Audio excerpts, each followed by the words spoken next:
Imagine this, a quiet afternoon, the kind where everything feels still, almost too calm. You're home alone, the house empty, yet every creak and whisper seems amplified, stirring a sense of unease. Our story begins in exactly this unsettling calm, in a bedroom filled with music and the comforting hum of a PC screen. The protagonist is a teenager, blissfully unaware that this ordinary day is about to take a dark, inexplicable turn that will haunt them for years to come. As the music plays, the character feels safe, shut away from the world. They're engrossed in a game, lost in digital landscapes, with the bedroom door shut firmly behind them. The rest of the house lies in silence, an empty expanse of rooms and hallways stretching beyond. But something shifts in the air, a creeping tension, as if the house itself is holding its breath, waiting. And then, without warning, it happens. 3 loud, powerful knocks shake the door, a sound so sudden and forceful that it cuts through the music, piercing the air like a gunshot in a church. The door rattles on its hinges, as if someone, or something, on the other side demands to be let in. These aren't the playful taps of a friend or family member. They're forceful, deliberate, a chilling invitation that sends ice down the protagonist's spine.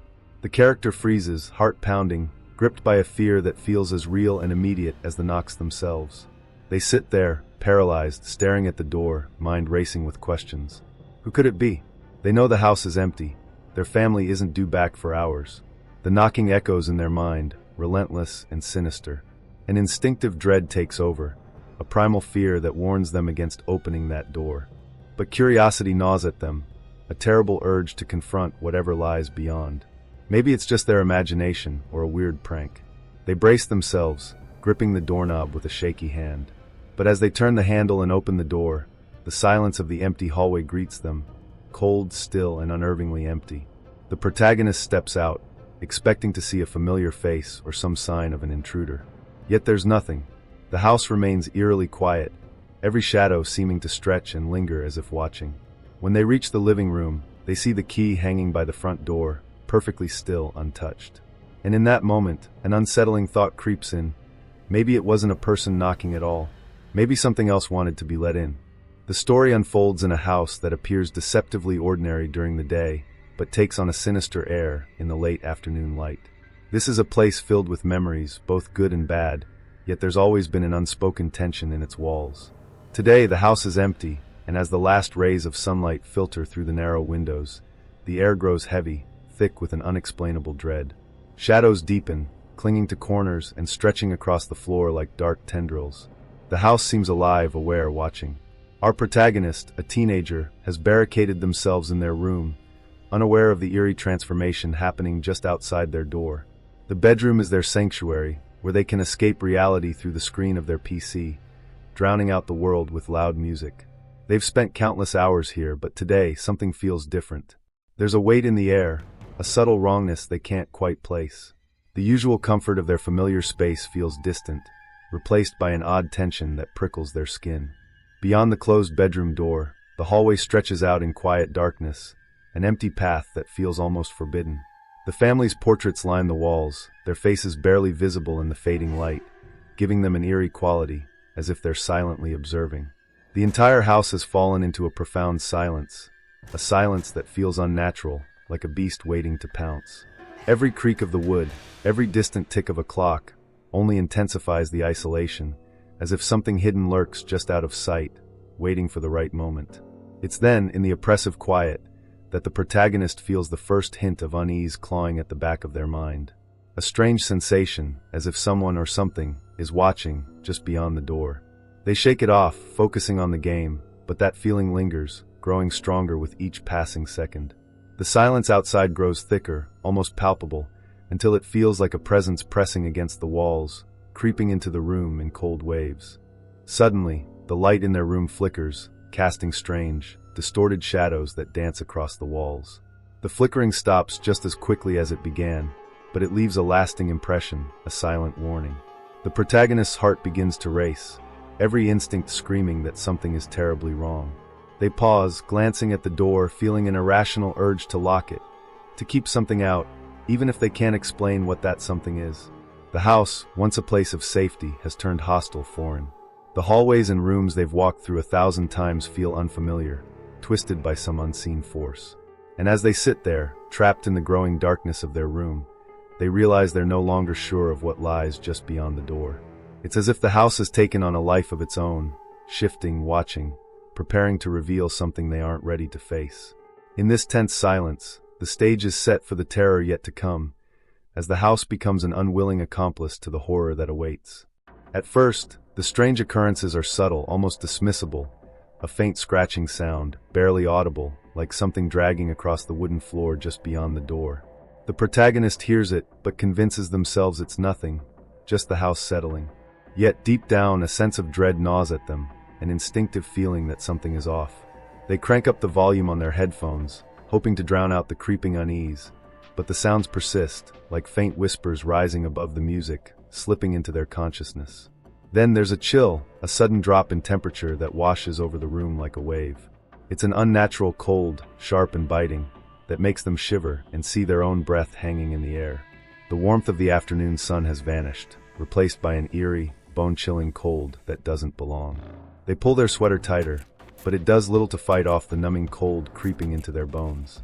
It feels like the room itself is rejecting them, as if it's no longer a place of refuge but rather a hostile, unknown space. The protagonist's unease deepens as they feel an odd prickling at the back of their neck, a sensation so intense it feels like eyes are boring into them. It's a primal feeling, the type that animals sense when they're being hunted. Despite every instinct telling them not to, they glance over their shoulder. Nothing, just the familiar contours of their room, the bed, the desk, the bookshelves. But somehow, everything seems strange, as though a dark, unseen force is lurking just out of sight, watching from the shadows. Then comes the sound.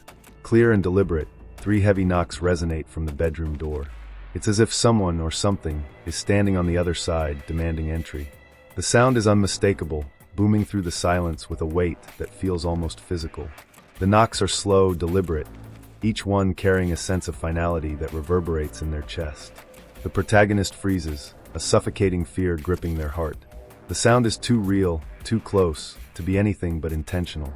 Their mind races with possibilities. Perhaps it's a prank or a trick of the mind. But the memory of those knocks lingers, chilling them to the core. They sit there, paralyzed, staring at the door as if it might swing open on its own at any moment. Every second stretches into eternity as they wait, half expecting something unspeakable to emerge from the shadows beyond the door.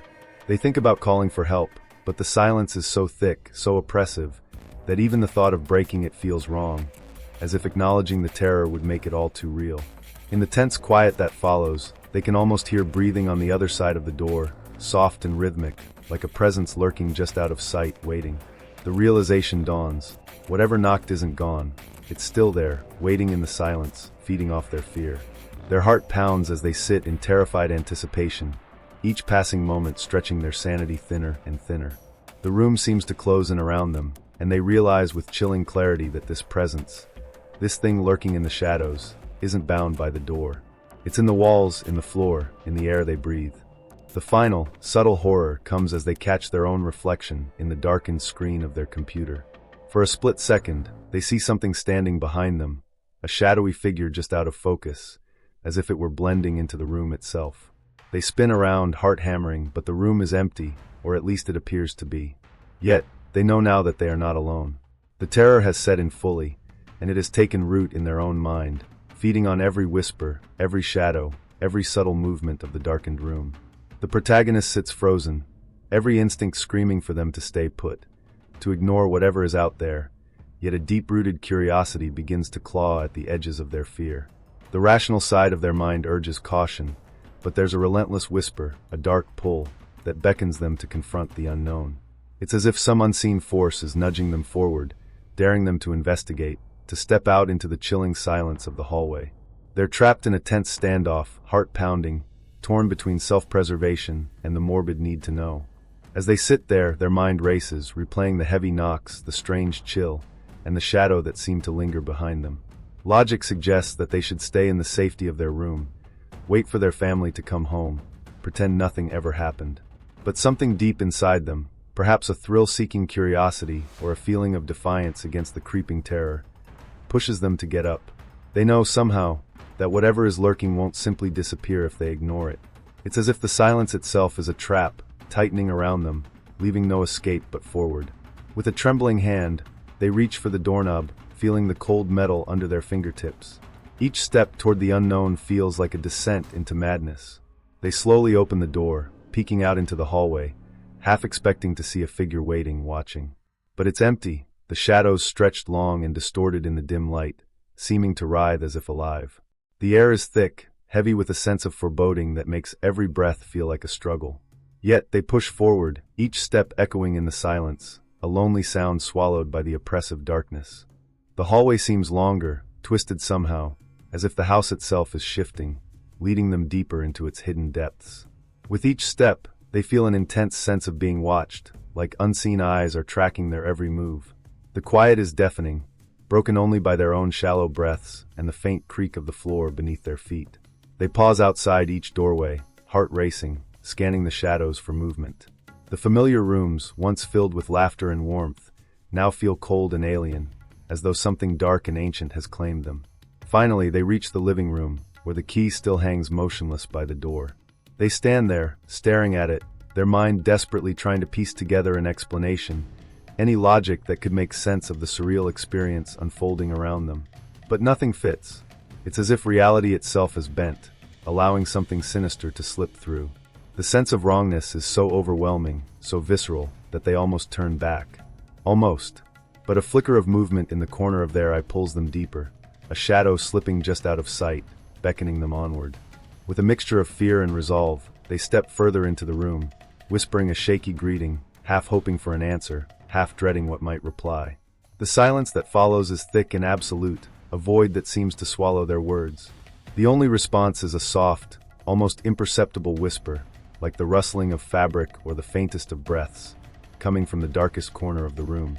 It's there, in that shadowy corner, that they feel the presence most intensely, a heavy, oppressive force that fills the air, chilling them to the bone. It's as if the darkness itself has taken form, watching them, waiting. They realize, with a growing sense of horror, that they've crossed a line, a boundary they should never have breached. The decision to investigate, to step into the unknown, has led them here, face to face with something they don't understand, something they never should have challenged. And as the room seems to darken around them, the walls pressing in, they feel that their curiosity has awakened something that won't let them leave so easily.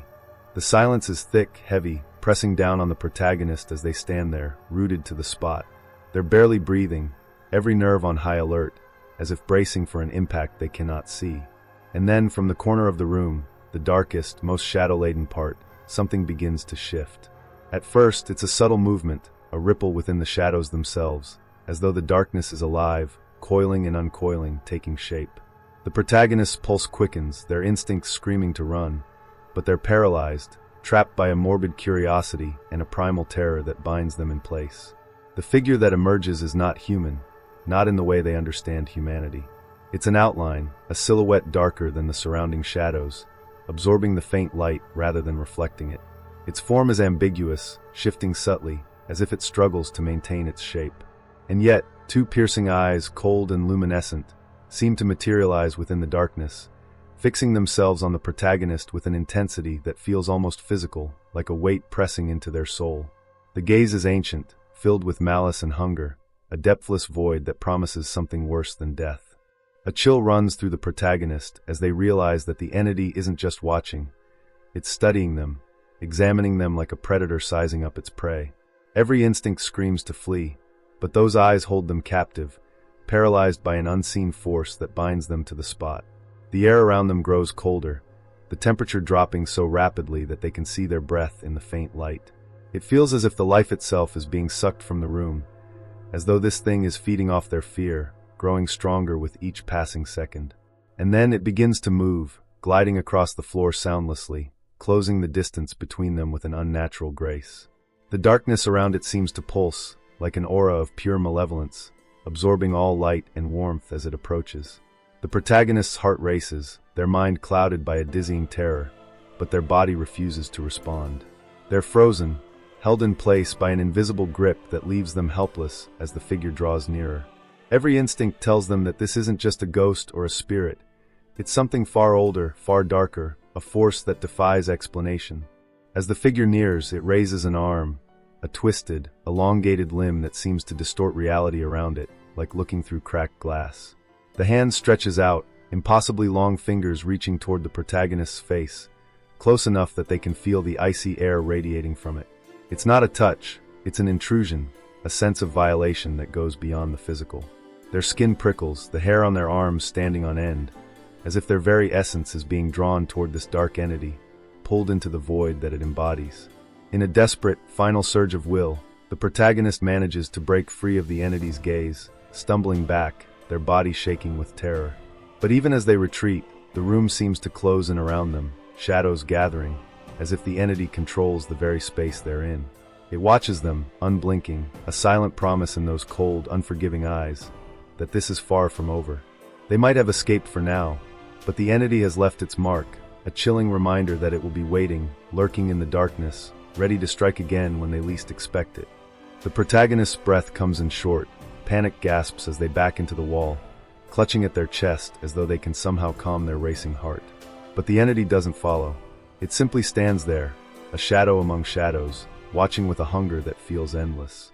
And then, just as suddenly as it appeared, the figure begins to dissolve, melting back into the darkness, leaving the room empty once more, as if it had never been there at all. But the cold remains, lingering like a warning, a reminder that something ancient and malevolent has found them, and it will not be so easily forgotten. The protagonist, shaking and breathless, clings to the wall, eyes wide and fixed on the spot where the figure had just dissolved. But the silence that follows is not comforting. It's thick, unnatural, like a void where the room's very essence has been drained. And as they try to steady their breathing, an unsettling realization begins to sink in. They aren't just dealing with a single encounter. This presence, this force, has left a mark that feels like it's burrowed into their soul, a weight pressing into their mind, filling them with a gnawing dread that won't subside. Slowly, they push away from the wall, trying to shake the sensation, to convince themselves it was just a trick of the light, a hallucination. But as they glance around, they notice subtle changes in the room. Shadows that seem longer, the air feeling dense and stale, carrying a faint, metallic tang that wasn't there before. They reach out instinctively to steady themselves on the desk, but their hand stops short as they see something chilling scratched faintly into the surface of the wood. "Welcome back." The words are crude, hastily carved, as if with jagged nails, yet they carry a sinister intimacy. Those two words feel like a declaration, as though this entity has claimed ownership, as if it has been waiting for this moment. The realization floods in, a horrifying certainty that this isn't the first time they've encountered this presence. Memories buried deep in their mind begin to stir, vague and shadowy recollections of sleepless nights as a child, of whispers in the darkness, of shapes lingering just beyond sight. And now those distant fears have come roaring back, resurfacing as something real, tangible, and all-consuming. Desperate to escape, they stumble out of the room, their mind racing, heart pounding with the urgency of a hunted animal. They can feel it now, the presence following, a shadow trailing just out of sight, lurking in every corner and crevice. They reach the hallway, glancing back, but there's nothing there, only the heavy silence, pressing closer, feeling like it's alive, watching, waiting. And then, faintly, they hear it, a soft whisper, like a voice carried on a cold breeze, calling their name. It's a voice both foreign and familiar, layered with echoes, as if spoken by 1,000 mouths all at once. In that moment, the full, horrifying truth dawns on them. This isn't some passing encounter, it's a tether, an unbreakable bond. This entity, this shadow, has been attached to them, lying dormant, biding its time.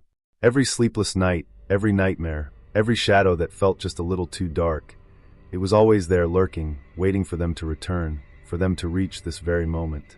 The entity isn't just haunting the house, it's haunting them, a part of their very being that has awoken, a darkness they'll never be able to escape. As the realization sets in, they feel the presence drawing closer, an icy sensation crawling up their spine. It's not done with them. This revelation, this unmasking, is just the beginning. They realize now that their life will never return to normal. This shadow, this thing that knows their name, has found a way into their world, and it's not going to let go. The walls around them seem to pulse like a living thing, and the air grows colder, pressing in from all sides. They feel the entity's final, chilling message settle into their mind, a silent promise. It was never gone. It was only waiting for them to remember. And as they stand there, paralyzed by fear, they know that from this moment on, they will always feel its presence. Every shadow, every flicker of movement at the edge of their vision, Every whisper in the night will remind them that it's there, lurking, waiting, feeding off their terror, growing stronger. They are marked, bound to it forever, and the terror they feel now is only a taste of the nightmare that will haunt them for the rest of their life. The revelation sinks in, chilling them to the core, as they come to understand the true horror. This entity has become part of them, a darkness that can never be escaped, a shadow that will follow them until the end. In the days that follow, life becomes a waking nightmare for the protagonist. The once familiar walls of their home now feel like the bars of a prison, holding them captive with the knowledge of what lingers just beyond the veil of sight. Every room, every shadow, every empty corner pulses with a dreadful anticipation, as if the house itself is keeping secrets, conspiring with the darkness that has claimed a part of their soul. The silence around them is no longer peaceful. It's a suffocating, heavy blanket, pressing down on them, each breath laced with an inexplicable fear. They try to go about their routine, forcing themselves to act normal, yet they feel the weight of unseen eyes watching their every move. They can't shake the feeling that something is following, hovering just out of sight, waiting for a moment of weakness to creep back in. Sleep becomes a rare luxury, and even when they manage to close their eyes, the entity's presence invades their dreams, a silent figure watching from the shadows of their mind, its cold gaze cutting through the darkness. They wake up drenched in sweat, the lingering sensation of those piercing eyes burned into their thoughts. Each night brings new horrors, subtle yet unmistakable signs that the entity is still with them. Objects in the house seem to shift slightly, never where they left them.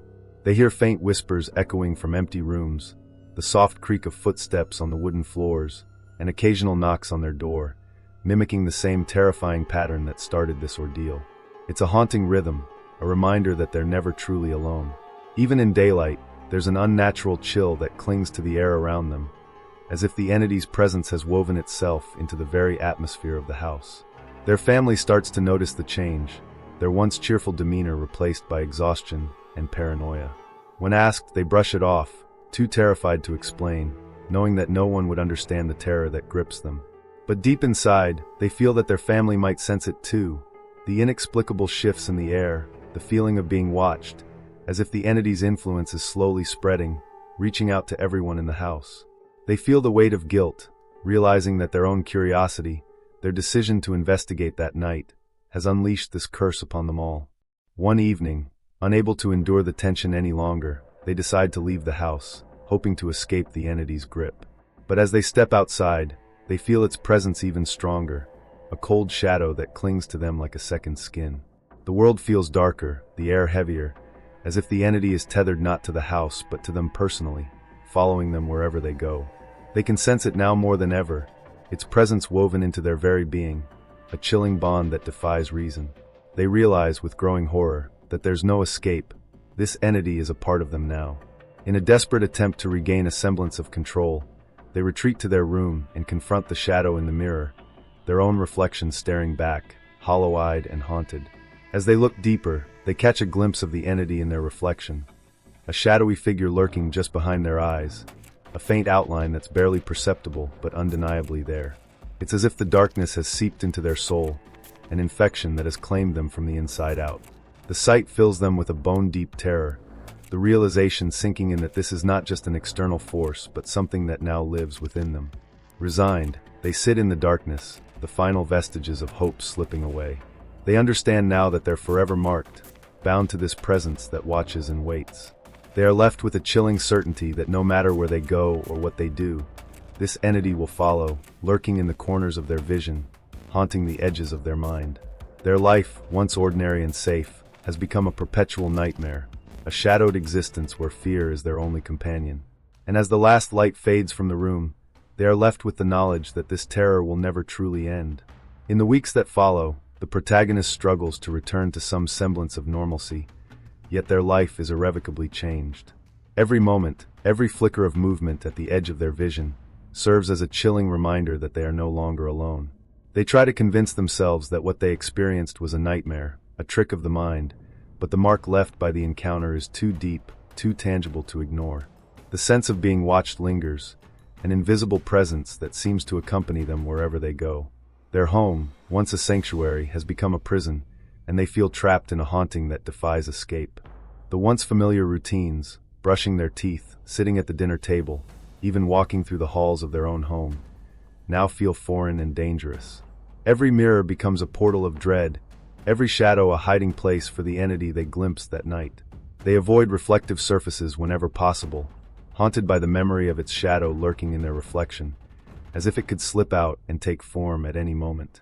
The presence feels stronger in these moments, as if it's waiting patiently, feeding off their fear, growing more powerful with each glance of terror they cast toward the shadows. Sleep offers no relief.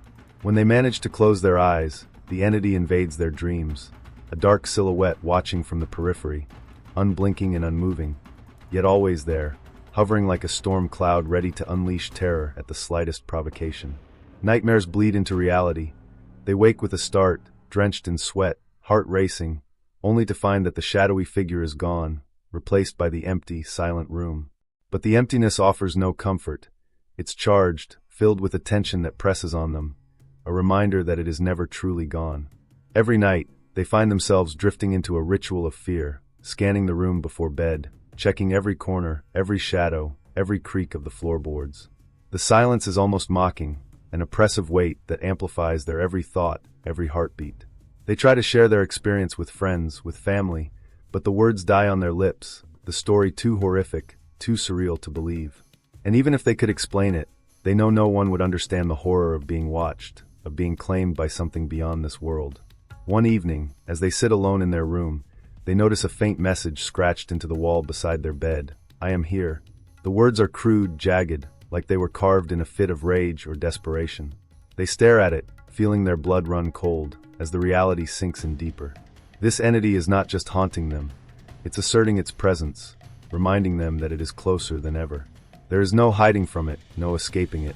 It exists in their world now, an uninvited guest that has taken root in the darkest corners of their life. They begin to feel the entity's influence more strongly, its voice a faint whisper at the edge of hearing, a soft, rhythmic murmur that lulls them into a trance-like state.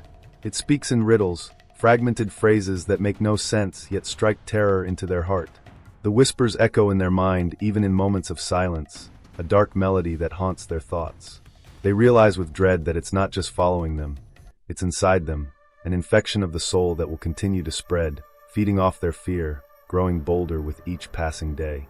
In a moment of despair, they turn to a journal, recording every eerie occurrence, every whispered word, as if to prove to themselves that they aren't losing their mind. The pages fill with ramblings, desperate descriptions of the figure in the shadows, of the feeling of being watched, of the terror that has taken hold. But as they read over their words, a sense of dread settles in. The writing isn't theirs. The handwriting, jagged and unfamiliar, seems to have been written by someone, or something, else, detailing thoughts and fears they hadn't even consciously realized. It's as if the entity is now speaking through them, manipulating their own mind and hands to leave behind chilling reminders of its presence. In the final lines of the journal, they find a message that chills them to their core, written in shaky, unfamiliar script. "You belong to me." They drop the journal, trembling, as the reality of their situation sinks in fully.